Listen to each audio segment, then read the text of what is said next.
மறக்காம சர்ப்ரைஸ் பண்ணுங்க. தேங்க்யூ. இதுதான் புதுமை பித்தன் சொல்றாரு, எழுத்தாளம் ஒன்றும் பெரிய கொம்பு முளைச்சவன் இல்லைதான் அப்படின்னு சொல்றாரு. அடுத்த வரி புதுமை பித்தனே, எழுத்தாளம் ஒன்றும் பெரிய கொம்பு முளைச்சவன் இல்லைதான், ஆனால் அவன் கொம்பு முளைச்சவன் தான்ன்றார். பயங்கர முரண்பாடாக இருந்துச்சு. ஏன்னா நீ கொம்பு முளைச்சவன் இல்லை தான், ஆனால் ரெண்டு பேர் ஒரு விஷயத்தை கடந்து போகிறீங்கன்னு வச்சுக்க, அவன் மட்டும்தான் அதை எழுதுறான். நீ கடந்து போய் லொக்கு லொக்குன்னு ஒரு நாள் திண்ணையில் உட்காந்து எருமி செத்துற. நீ எழுதுகிற எந்த பதிவுகளுமே அடுத்த ஜென்ரேஷனுக்கு இல்லை. ஆனால் இன்னொரு ரைட்டர் வந்து ஒரு சின்ன புத்தகத்தை விட்டுட்டு போகிறான், நீ படி. அந்த இடத்துல தான் ஒரு எழுத்தாளர் வந்து ஒரு சமூகத்துக்கு ரொம்ப ரொம்ப முக்கியமாக இருக்கிறான். இந்த புத்தகம் சரியாக எழுதப்பட்டுக்குதா, சரியாக எழுதப்படலையா, இதில் வந்து நுட்பமான உணர்வுகள் கூடி வந்திருக்கா, பிரமாதமான தருணங்களை வந்து அவர் தவற விட்டாரா, எழுத்தில் அப்படி கூடி வராது. நீங்கள் ஒன்று எழுத போவீங்க, அது வேற ஒன்றுக்கு உங்களை இழுத்துன்னு போயிடும். இப்போ நான் வந்து நல்ல வேலை பயணக்கட்டுரைகள் நிறைய எழுதுறதில்லை. நான் ரொம்ப சமீபத்தில் குளூ மணாலிக்கு வந்து ஒரு ஷூட்டிங்காக என்னை கூப்பிட்டாங்க. ஒரே நாள் தான் சார் நீங்கள் நடிக்கணும் அப்படின்னாரு. எனக்கு அந்த பக்கம்லாம் நான் போனதே இல்லை, அந்த நார்த்து பக்கம்லாம். சரி, இது ஒரு நல்ல வாய்ப்பாக கருதி நம்ம போயிடணும் அப்படின்னு சொல்லி என் கூட யார் நடிக்க போகிறதுன்னு கேட்டேன். அவங்க ஒரு ஆக்ட்ரஸ் பேர் சொன்னாங்க. சார் அவங்க வந்து மாடலிங் பண்ணுறாங்க, இந்தியாவிலே பெரிய மாடலிங். நான் சொன்னேன் அவங்களாம் வேணாம் சார், என் ஒய்ஃபை கூட்டின்னு வந்துட்டுமான்னு கேட்டேன். சார் அண்ணா அக்காவாக வராங்க சார். ஐயோ எங்களுக்கு இதை விட சந்தோஷம் வேறு. எனக்கு வேறு பிளான் இருந்துச்சு. அதனால் நாங்கள் ரெண்டு பேரும் அந்த குளுமணாலெல்லாம் போய் அவங்க வந்து ரொம்ப சந்தோஷமாக இருந்துச்சுங்க. அந்த மாதிரி ஷூட்டிங் இருந்துச்சுன்னா வாழ்நாள் முழுக்க நடிகனாகலாம். என்னென்னா ஒரு பெரிய ஹோட்டலில் ரூம் போட்டு கொடுத்தாங்க, ஒரு கார் தனியாக கொடுத்துட்டாங்க, அப்புறம் ஒரு ஹிந்தி பேசுகிறவனா நம்மளுக்கு கார் ஓட்ட வச்சாங்க. அதே சந்தோஷமாக இருந்துச்சு. அப்புறம் ஒரு வாரம் ரெஸ்ட் எடுக்கிறது, சாப்பிட்றது, அவ்வளோதான். எப்பயுமே ஷூட்டிங்க்கு வந்து கூப்பிடவே இல்லை. என் பையன் வந்து ஒரு பெரிய ட்ராவலர். என் பையன் வந்து ஒரு பெரிய ட்ராவலர். அவன் வந்து அந்த சமயத்தில் அங்கேயே போய் ஒரு ஹட்டு போட்டு தங்கியிருந்தான் ஹிமாலயாவிலே. அவனை கூப்பிட்டேன் ஒரு நாள், நாங்கள் தங்கிடுறேன். அவன் வந்து பார்த்துட்டு இந்த மாதிரி இடத்துல நான் தங்கவே மாட்டேன்பா அப்படின்ட்டு போயிட்டான். அவன் நான் ஹட்டுக்கு போகிறேன் அப்படின்னு போயிட்டான். இதெல்லாம் எனக்கு சந்தோஷமாக இருந்துச்சு. நான் எதுக்கு சொல்லணும்னா, இதெல்லாம் முடித்து 7ஆவது நாள் சாயங்காலமாக என்னை அந்த ஷூட்டிங் கூப்பிட்டு 2 மணி நேரத்தில் ஷூட்டிங் முடிச்சு 16 மணி நேரம் ட்ராவல் பண்ணி அப்புறம் ஃப்ளைட் பிடிச்சலாம் ஊருக்கு போங்க சார். நாங்கள் இந்த 5 நாள் இருக்க எங்களுக்கு கொடுக்கப்பட்ட அந்த 5 நாள் அது என் லைஃப்பில் கிடைச்ச பெரிய வரம். அது என்ன படம், அதில் நான் என்ன நடித்தேன், அதெல்லாம் மைண்ட்லேயே இல்லை. இந்த 5 நாளில் நான் எழுத ஆரம்பித்தேன்னா அங்கே இருந்த பூக்கள் அது இல்லை. 2 வித்தியாசமான அனுபவங்கள் வந்து எனக்கு அப்படியே தேங்கி நிற்கிது. ஒன்று வந்து அப்படியே பரவசம்னாங்களே அந்த மலைகளை பார்த்து அவர் எழுதியிருக்கார். அப்படின்ற வந்து ஆல்ப்ஸ் மலையினுடைய அந்த பரவச நிலையை எழுதியிருக்கார். அப்படி ஒரு உச்சிக்கு போனோடனே டவர் எடுத்துச்சு என் ஃபோன் 1.5 நாள் பொறுத்து. டக்குன்னு யாரோ ஒரு குரல் அப்படி கேட்டுச்சுன்னா பயங்கர கிளர்ச்சி அடைஞ்சிருவோம்ல நம்ம. 1.5 நாள் ஃபோனே வரல, திடீர்னு ஒரு ரிங் ஆகுது.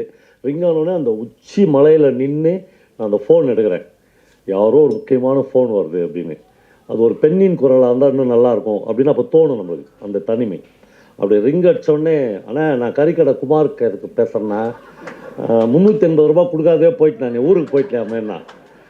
டக்குனு கீழே இறங்கி விட்டேன். என்னென்னா நீங்கள் பரவச நிலை அடையதெல்லாம் அப்புறம் கறிக்கடைக்காரனுக்கு 380 ரூபா கொடுக்காத போயிட்டீங்கன்றதுல அதான் லைஃப், அதான் வாழ்க்கை. அது வந்து நீங்கள் எங்கே வேணா போ, எந்த பரவச நிலை வேணா அட, காசை கூட்டு போடா அப்படின்றதுக்குதுல்ல.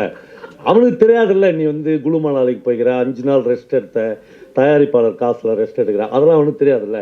காசை கொடுறான் நான் ஏன்னு அர்த்தம் இருக்குது. அது ஒரு பிரமாதமான எக்ஸ்பீரியன்ஸாக இருந்துச்சு. 2வது ஒரு சாமியாரை பார்த்தேன் நான் அந்த குளு மணாலியில். பார்த்தோன்னே ரொம்ப கேஷுவலாக வந்து காசு கேட்டார், பிச்சை கேட்டார். உண்மையிலே நான் பாக்கெட்லாம் கை வச்சு பார்க்குறேன், காசு இல்லை. அவர் வந்து நான் இப்படி பார்த்து சாரி அப்படின்னேன். அவர் ரொம்ப கேஷுவலாக, don't worry I have Google பே அப்படின்னாரு. சத்தியமாக நான் அசந்துட்டேன். நான் டோன்ட் வரி, ஆமாம் நான் பொய்க்காக அந்த மேடைக்காகலாம் ஒரு வார்த்தை கூட சொல்ல. Don't worry I have Google Pay sir அப்படின்னாரு. அசந்துட்டேன் நான். இந்த 2 மாறுதல்கள் இருக்குதுல்ல, இல்லை கொடுக்கல. என்னென்னா முதல்ல அந்த சாமியாருடைய கலர் பிடிக்கல எனக்கு. அவன் சக்கச்சவேல்னு இருந்தான். நம்ம இந்த மாதிரி ஒரு கருப்பு கலரில் இருக்கிறோமா, அவனுடைய அந்த நுனிநாக்கு இங்கிலீஷு, அப்புறம் நீ எனக்கு இதை கொடுத்து தாண்டா ஆகணுன்ற மாதிரியான ஒரு டோன் இருந்துச்சு. அதெல்லாம் நம்ம கொடுக்க வேணாம் அப்படின்னு நான் முடிவு பண்ணேன். இப்போ இந்த 2 தருணங்கள் இருக்குதுல்ல, இது வந்து எனக்கு நான் ஒரு வேளை என்னைக்காவது பயணக்கட்டுரை எழுதுனா இது ரொம்ப முக்கியமான விஷயமா எழுதுவேன். இந்த மாதிரியான ஒரு இடம் வந்து இந்த புத்தகத்தில் இருக்குது. அது வந்து என்னென்னா, இவர் இங்கெல்லாம் அலைஞ்சு கிளைஞ்சி அப்புறம் சார் இந்த வெளிநாட்டுக்கு போயிட்டு வர்றதுக்கு இல்லை, ஐநாவுக்கு போகிறது ஒரு முக்கிய விஷயம். அந்த அமெரிக்காவுக்கு போகிறது, யூரோப்புக்கு போகிறது, அது ரொம்ப பெரிய விஷயம் நம்ம ஆளுங்க நினச்சிக்கிறாங்க. சாலமன் பாப்பையாவுக்கு ஒரு தடவை அமெரிக்காவுக்கு போயிட்டு வந்தப்போ அமெரிக்கன் காலேஜில் ஒரு பாராட்டு விழா நடத்தினாங்க. அவர் சொன்னார், நான் அமெரிக்காவுக்கு போயிட்டு வரதுனால தான் இந்த பாராட்டு விழான்னா நீங்கள் வந்து அமெரிக்கன் ஏர்லைன்ஸில் தான் நடத்தணுன்னாரு. ஏன்னா அது டெய்லி போயிட்டு வருது. நானே வாழ்க்கையில் என்றைக்கு தான் போயிட்டேன். அது கிடையாது. நீ போய் அங்கே என்ன பண்ண, என்னவா இருந்த, என்னத்தை கொண்டு வந்து எனக்கு கொடுத்துருக்க, இங்கேருந்து எதை எடுத்துன்னு அங்கே சேர்த்துருக்க, இது எல்லாமே இருக்குது அதுக்குள்ளே. அது ஒரு விஷயம் இல்லை. அப்புறம் நாம் எழுதுறதுக்கு இப்போ நாங்கள் எல்லாம் அண்ணன் வந்து ராஜபாளையம் அல்லது அந்த சவுத்து ஜோன்னு வச்சுங்களேன், யுகபாரதி வந்து தஞ்சாவூர் ஜோனுன்னு வச்சுங்களேன். நாங்கள் எங்கள் டிஸ்ட்ரிக்ட்டுக்குள்ளேயே எங்கள் மாவட்டத்துக்குள்ளே இருக்கிற நிலப்பரப்பு இருக்குல்ல, அதையே இன்னும் யாருமே முழுமையாக கடக்கவே இல்லை. அந்த மனிதர்களையே நாங்கள் யாரும் முழுக்க வாசிக்கவே இல்லை. அந்த லேண்ட்ஸ்கேப்புக்குள்ளே நாங்கள் இன்னும் முழுக்க பயணித்து அங்கே இருக்கிற வெவ்வேறு வீடுகளில், வெவ்வேறு இனக்குழுக்களில், வெவ்வேறு ஜாதி அடையாளங்களில் போய் ஒரு நாள் கூட தங்கவே இல்லை. அப்புறம் நீ வந்து ஒரு பெரிய ஸ்டார் ஹோட்டலில் போய் தங்கிட்டேன், ஒரு பெரிய எல்லா வசதிகளும் இடத்துல அது வந்து எனக்கு வந்து அந்த எக்ஸ்பீரியன்ஸ் தேவையே இல்லை அங்கே. ஏன்னா நாங்கள் இந்த லேண்ட்ஸ்கேப்லேயே இன்னும் எழுதி முடிக்கப்படாத, இன்னும் சொல்லப்படாத நூற்றுக்கணக்கான ஆயிரக்கணக்கான அனுபவங்கள் அப்படியே தேங்கி நிற்கு. அதனால் அது ஒரு பெரிய விஷயம் இல்லை. எனக்கு முக்கியமான இடமா இந்த இது இங்கேருந்து இந்த பயணக்கட்டு ஆரம்பிக்கலாம் அப்படின்னு தோணின இடம் வந்து, இவர் அலைஞ்சு கிளைஞ்சி ஒரு ஃப்ளைட் ஏறி இங்கே வந்துடுறார், இங்கே கேரளாவுக்கு வந்துடுறாரு. கேரளாவுக்கு கூப்பிட்டு வந்து கேரளா வழியாக அவரை தமிழ்நாட்டுக்கு அனுப்புகிறாங்க. அப்போ போனோடனே ஒரு தனிமைப்படுத்திடுவாங்க. அது பயங்கர கொடுமையாக இருக்கும். அந்த அந்த தனிமைப்படுத்தலை பற்றிலாம் ரொம்ப பிரமாதமாக எழுதுகிறார். கேரளாவில் தான் அப்போ தான் நம்மளுக்கு எல்லா நெகட்டிவ் ஆஸ்பெக்ட்ஸும் வரும். நம்ம வந்து கேரளாவில் தான் இந்தியாவிலேயே அதிகப்படியான பாம்பு கட்சி சாவரவங்க இருக்கிறாங்கன்றது ஞாபகம் வரும். ஏன்னா இவரை போய் ஒரு ஸ்கூலுடைய ஒரு பெரிய இதில் தங்க வைப்பாங்க. பாம்பு கட்சி சாவரம் நிறைய கேரளாவில் தான் இருக்குது. தனியாக இருப்பாருங்க. போச்சு, நம்ம இங்கே தான் நம்மளுடைய முடிவுரை இங்கே தான் எழுதப்படுது அப்படிலாம் நினைக்கிற தருணம். ஒரு கேரள சேச்சி ஒரு நாள் வந்து அவருக்கு ஃபோன் பண்ணாங்க. கேரள சேச்சிகளுடைய ஃபோன் குரல் இருக்குல்ல, அதுவே ஒரு பெரிய கவிதை மாதிரி இருக்கும். ஆனால் இவருக்கு இருக்கிற அந்த மனநிலை இருக்குல்ல, அந்த சேச்சி வந்து உங்களுக்கு பாசிட்டிவானோ அப்படின்னு சொல்லும். அதாவது கோவிட் பாசிட்டிவானோ அப்படின்னு சொல்லும். இவருக்கு ஒன்றுமே கதி கலங்கும். அதிலே ஹார்ட் அட்டாக் வரும். ஆனால் என்ன சேச்சே, ஐ டோன்ட் அண்டர்ஸ்டாண்டிங்னு ஒன்று, உங்களுக்கு பாசிட்டிவ் இல்லையானு அப்படின்னு, உங்களுக்கு பாசிட்டிவ் இல்லை அப்படின்னு சொல்லும். அப்போ தான் தலைவனுக்கு வந்து உயிரே வரும். அப்போது ஏதோ ஒரு குரலினுடைய ஒரு சின்ன நம்பிக்கை வார்த்தைக்குதுல்ல, அதுதான் மனுஷனை 2ஆம் தரமாக ஜீவிக்க வைக்குது.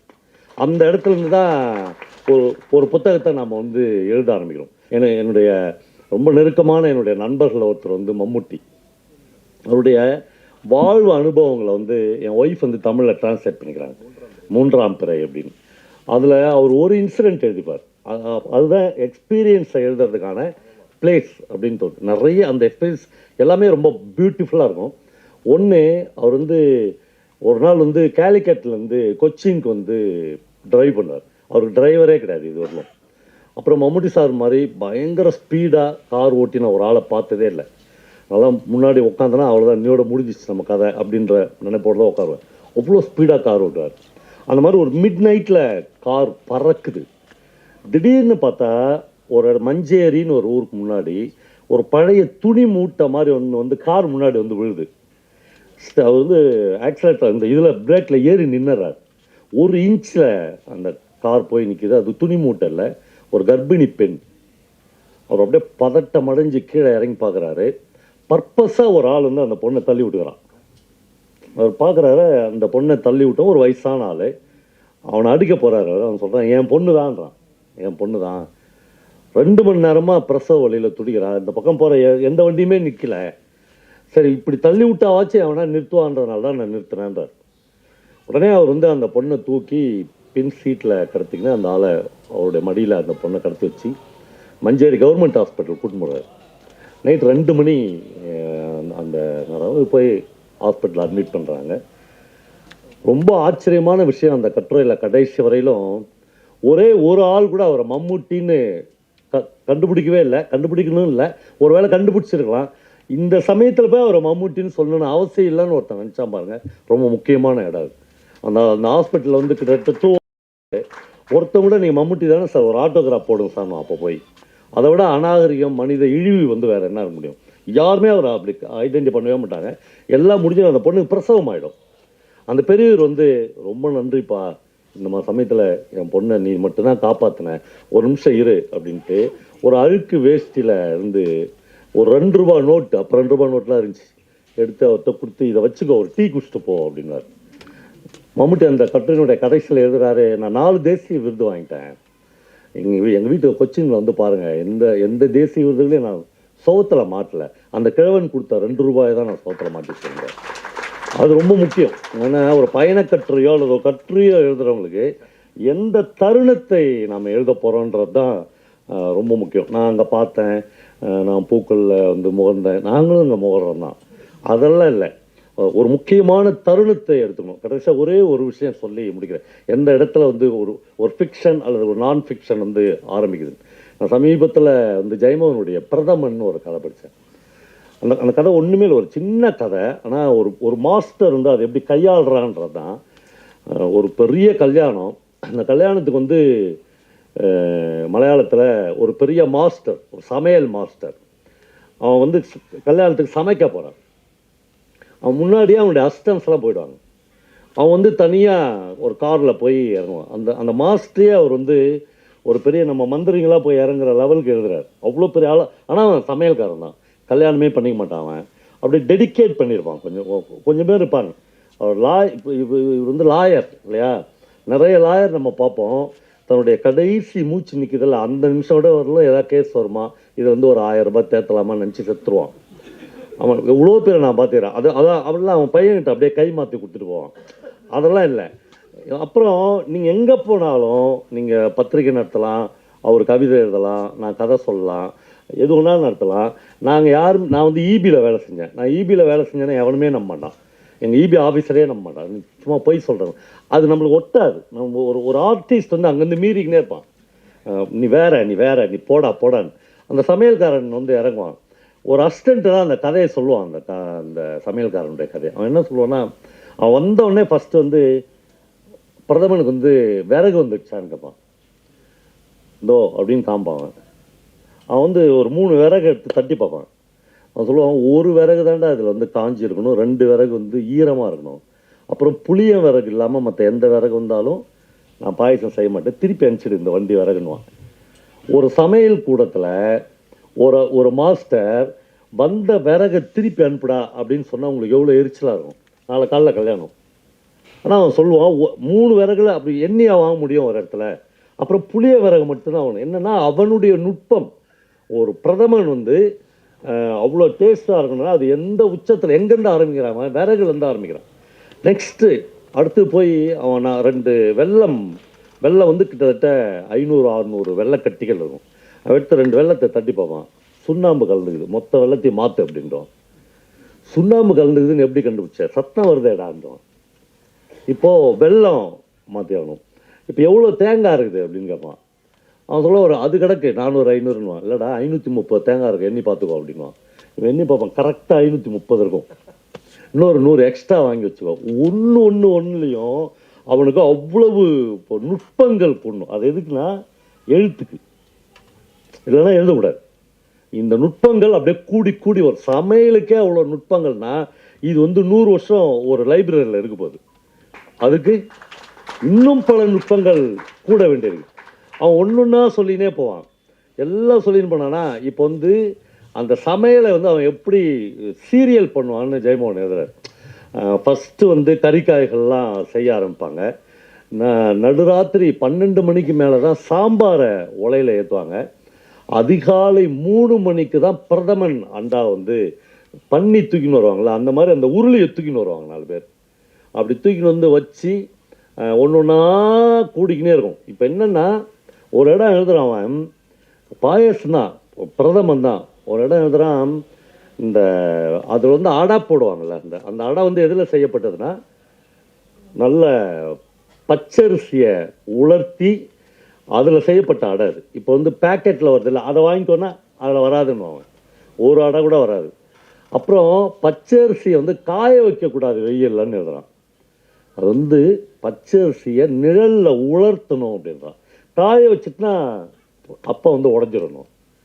அப்போ நீங்கள் அப்படியே படிக்க படிக்க படிக்க ஒரு பாயசம் செய்கிறதுக்கு இவ்வளோ உச்சமா அப்படின்னு நீங்கள் கூட ட்ராவல் ஆகினே இருக்கீங்க. இப்போ எல்லாம் முடிஞ்சிடுச்சு. அடுப்பில் பாயசத்தை வந்து ஏற்றுறாங்க. ஏற்றி எல்லாம் நடக்குது, கிண்டுறான், எல்லாம் முடிக்கிறான். ஒரு ஸ்மெல் வரும் இப்போது. அதான் பிரதமருடைய ஸ்மெல். அந்த ஸ்மெல் வந்துச்சுன்னா மொத்த கல்யாண வீடும் ஒரு நிமிஷம் அப்படியே ஸ்தம்பிச்சு நின்றுடும். ஒரே டைம் அப்படி ஒரு வாசனை வந்துச்சுன்னா மொத்தம் ஒரு 1500 பேர் கல்யாணத்துக்கு வந்து 1500 பேருடைய மூக்குலேயே அந்த ஸ்மெல் போய் ரப்பிடும். அப்படியே ஸ்தம்பிச்சிடும். ஸ்தம்பிக்கவே இல்லை அந்த கல்யாணத்தில். எல்லாம் அப்படியே பதைக்கிறான் அந்த அசிஸ்டண்ட்லாம். அவனுக்கு ஒரு 10-15 அசிஸ்டண்ட்டு. இவன் வந்து மெதுவாக அந்த ராத்திரியில் வெத்தலை பாக்கு போட்டுன்னு ஒரு சேர் போட்டு சேரே கையில் எட்டுன்னு வருவான் அந்த ஆசன். அவன் சேர் அவனே எட்டுன்னு வந்து உட்காந்துருப்பான். எல்லாம் பதைச்சின்னு போய் அவன்கிட்ட கடைசியாக கேட்பாங்க, வாசனை வரல ஆசானே அப்படின்னாங்க. அந்த அந்த ஒரு இடம் இருக்கிற வாசனை வரல அப்படின்னா இவன் போய் பார்ப்பான். ஒரு மிகப்பெரிய உருளியில் அந்த பாயசம் அப்படியே கொதிக்கும். ஒரு பெரிய துடுப்பு எடுத்துன்னு இவன் போவான். வாசனை வரல ஆசானே அப்படின்னு சொல்கிறப்போ அந்த கல்யாண வீட்டிலேருந்து ஒரு பொண்ணு வந்து இவனை பார்க்க வருவான். ஒரு பொண்ணு இல்லை, ஒரு பெண். பார்த்தோன்னே ஆசான் வந்து அப்படியே ஒரு மாதிரியான ஒரு கிளர்ச்சிக்குள்ளாவார். இவனுடைய பழைய காதலி அவர். அவனை பார்த்தோன்னே இவன் கேட்பான், எப்படி இருக்க? நல்லா இருக்கேன் அப்படியே அது சொல்லிட்டோன்னே, பொண்ணு என்ன பண்ணுறா? டிகிரி முடிச்சிட்டா இல்லை அப்படின்னு அவன் சொல்லுவாள். உன் பொண்ணுக்கு நான் வந்து பிரதமன் செஞ்சு கொடுக்குறேன்னுவான். உன் பொண்ணு கல்யாணத்துக்கு நான் பாயசம் செஞ்சு தரேன் அப்படின்னு சொல்லுவான். அவன் அப்படியே சிரிச்சிட்டு உள்ளே போவான் பாருங்க. இவன் பாயசத்துக்குள்ளே வச்சு ஒரு கலர் கழுவான். மொத்த கல்யாணம் விட ஸ்தம்பிச்சிடும். அந்த ஸ்மெல் ஒரு நிமிஷத்தில் அப்படி எல்லாருக்கும் போய் அடிக்கும். அதுதான் ரைட்டிங். வந்து பாயசம் செய்யறதில்லை, ஒரு எழுத்துன்றது அப்படியே ஒரு 10,000 பேர் ஒரு ஜென்ரேஷனை அப்படி ஸ்தம்பிக்க வச்சிடணும். அந்த ஸ்மெல் கூட்டுறது, அல்லது ஒரு பழைய காதலி வந்து உங்கள்கிட்ட சிரிச்சிட்டு போகிறது, என் பொண்ணு கல்யாணத்துக்கு பிரதமர் செஞ்சு கொடுப்பியா அப்படின்னு கேட்குற அந்த காதலி நயமிக்க ஒரு சொல், அதெல்லாம் இருக்குல்ல, இதெல்லாம் கூடி வர்றதா எழுத்து இல்லையா?